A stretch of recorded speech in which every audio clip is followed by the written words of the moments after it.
Hello, the internet, and a special hello to Mr. Spielberg. Hope you're watching.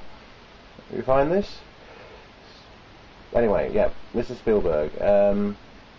It's come to my attention that you are recently thinking about Jurassic Park 4, and you're thinking about bringing life back into the Jurassic Park franchise.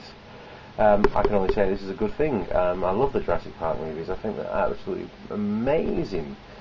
And with the current, technology we have for cinemas and stuff, see those dinosaurs up there in, your IMAX or your 3D, it'll just be absolutely mind-blowing. It's something that I think, that technology has been made to see. But anyway, the reason I'm making this little video is because I want to pitch an idea to you for Jurassic Park 4. It's just something I've come up with. Just take a brief moment at your time. Let's start at the beginning. So, South America, rainforests, or part of the rainforest has been chopped down to make one of the way for one of these hideous battery or factory farms. So it's late at night. Group of three of your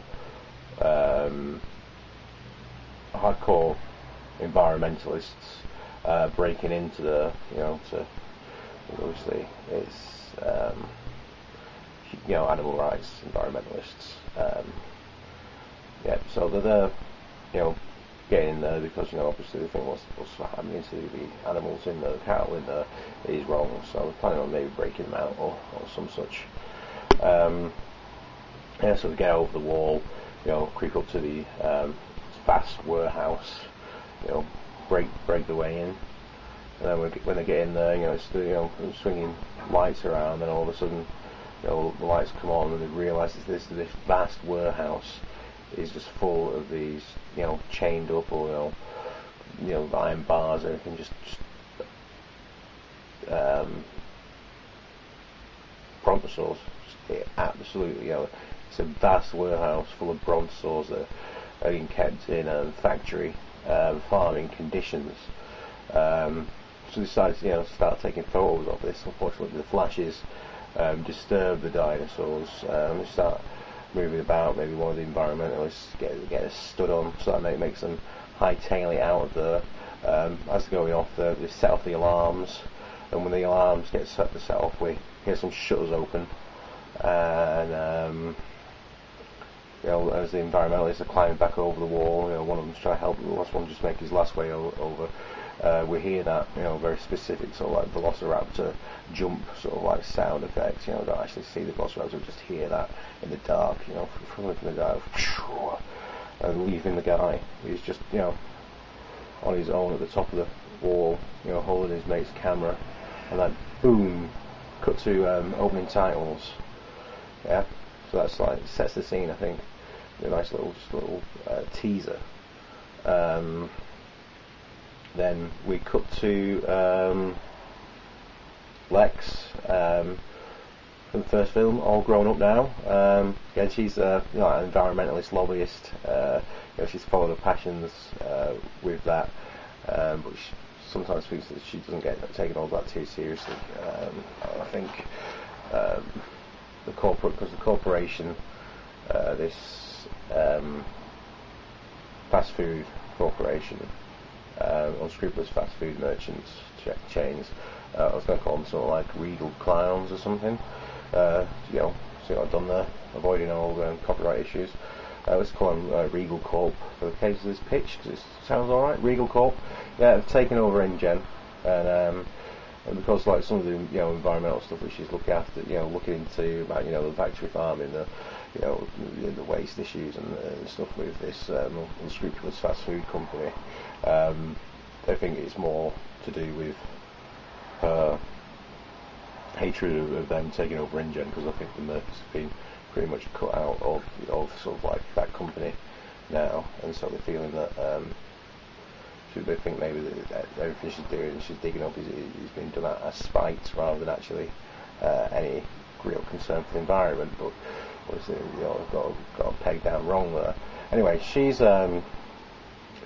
ex-boyfriend is they call him Hugh. He's a TV reporter, and she's trying to convince him, because she's got all this photo of this his factory brontosaurs, and she's trying to convince him to bring this up in this interview that he's doing with the head of the Regal Corp. And he's like saying, I'm not looking at a reputation, it's just like this grainy picture, anything can happen nowadays, with Photoshop and blah blah blah blah, I can't really trust this as an actual proper picture. Anyway, so he does conducts this interview with him, but he just makes like a half joke about, there's this new product coming out, this new burger coming out, and he makes a half joke about it being maybe, is it a dinosaur burger? Which means that after the interview, the guy takes him aside and sort of like goes, well, to be honest with you, there's something going on. We've got a theme park opening, and why don't you come down to the opening, of it? It'd be quite good, like as a reporter, a good interview. I think it'd be good if you have my personal invitation to come down to the park. So he really relays this to Lexi, they put on two together, because obviously they've all of Jen's stuff now, and they're opening the theme park. What could it be? Oh yeah, it's going to be another Jurassic Park, isn't it? So they plan. He goes down, and she goes to get her younger brother Tim. He's a bit of a lad now. He's a bit of a party lad. Not really applied himself to anything, but other than enjoying himself, a bit hedonistic. But she thinks that it's important for him to come down because it's kind of like the heritage, as it were. And after all, we've been in a similar situation before. So I think all this setup actually means is that now, for the first time in a film, in a Jurassic Park film, we'll have a fully open and working Jurassic Park. The actual theme park will be there and opening, and this is kind of like the action that happens over the first maybe 2 days of it being open and goes horribly wrong. But I think on that scale of things, the first film obviously it hadn't quite opened yet. It was just like a practice run. The second film was set on an island just with the dinosaurs on them, and the third film didn't happen. The third film was just on an island again. This will actually be, and the way I imagine it is that it would be like a very, to the core of it, be quite a traditional theme park, be quite that merry-go-rounds and the big wheel, Ferris wheel, roller coasters, and stuff like that. Have that in the core of it, and then on the outskirts is more of the safari area, where the dinosaurs are. I think not only does this make it looks like got this main central core, it also means that unfortunately when things go wrong, that pretty much the centre of the park is surrounded by dinosaur areas, and then hidden away further because it is another one of these of the factory farm. So basically, so they're pimping up these Bronto burgers, and hope with this opening of Jurassic Park, saying that we've done what InGen couldn't. We've actually got managed to actually open Jurassic Park, come and see our dinosaurs. Everyone will have a real good time, fun for all the family. It doesn't work out like that. I was thinking we could bring back, I know there's an aspect in the original book where the computer systems aren't carrying the dinosaurs properly, because they're looking for dinosaurs that aren't there. They're not looking for extra dinosaurs. So they only count to a certain amount of how many, say they've got 200 stegosauruses, they're looking for 200 stegosauruses, so if it was 199, then alarm bells would be sounding. But they don't look to check to see if there's 201, because they think, oh, dinosaurs can't breed, we've made them that way. So I think that'll be, another. I think we could bring that plot line back into it, especially with like Lexi bringing it back again, that the character, has some kind of hacking knowledge as well, so she can get into the computer and find that out, and then maybe her and Hugh can, go off, into the rainforest, searching for evidence that dinosaurs have escaped. While the main sort of like thing with maybe some of the environmentalists actually do break out the dinosaurs from the factory farm, and this causes a stampede that knocks some of the systems offline, leaves people in the park stranded. I think with Tim's plotline having become a bit of a waster, he does actually have to kind of adopt the Dr. Grant role from the original film, so it's like a reversal role for him. So maybe he'll have a couple of kids that he's going to have to get through.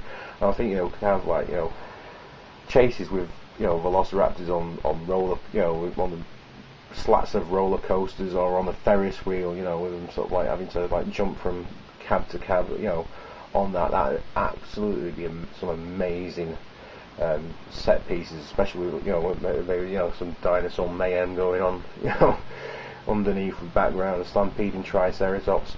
I think we could actually make just amazingly visually stunning, but also keep that core of sort of like family film elements to it, where so you've got this young lad who's maybe lost his way a bit, and he's having to actually for the first time take some responsibility, and then we've got Lex, who I think her plot line is really that she's kind of I suppose she's lost her way as well in a sense, but I think because she just feels unappreciated. She feels that no one really takes her seriously, in a role. And I think it's some quite validation in that, and I think that's really what she's after it all. And then we could have again some more of the corporate people who come to a sticky end, which I think is be a nice tribute to Crichton, because I think because a lot of Crichton's work is sort of very much like about the progress of science and how business corrupts that. I think I think you look at Timeline, Jurassic Park, and Westworld, they're very, very, very similar themes, and I think so if we had that kind of thing going on, because it's part of Jurassic Park, so we have that little background, got a family orientated, it's quite literally a roller coaster of a ride in some parts, and but also with that backing, that kind of like let's not mess about with science to try and make it corporate, and don't sell it out for cheap thrills. Let's look at the proper application of things, and be a bit wiser than just making things frivolously. So I think that is it's got all the great elements of what Jurassic Park in my mind should be. So I hope somehow the internet has managed to get you to or find Mr. Spielberg to get him to watch it. Hope he has enjoyed this, and I hope it's given something to think about. And also, Mr. Spielberg, you need any little bit character actors or whatever in Jurassic Park 4, hook me up. Send me some messages in the doobly-doo. Okay, thanks for watching. Jurassic Park 4, even without my input, will be awesome. Okay, that's all for now, Internet Land.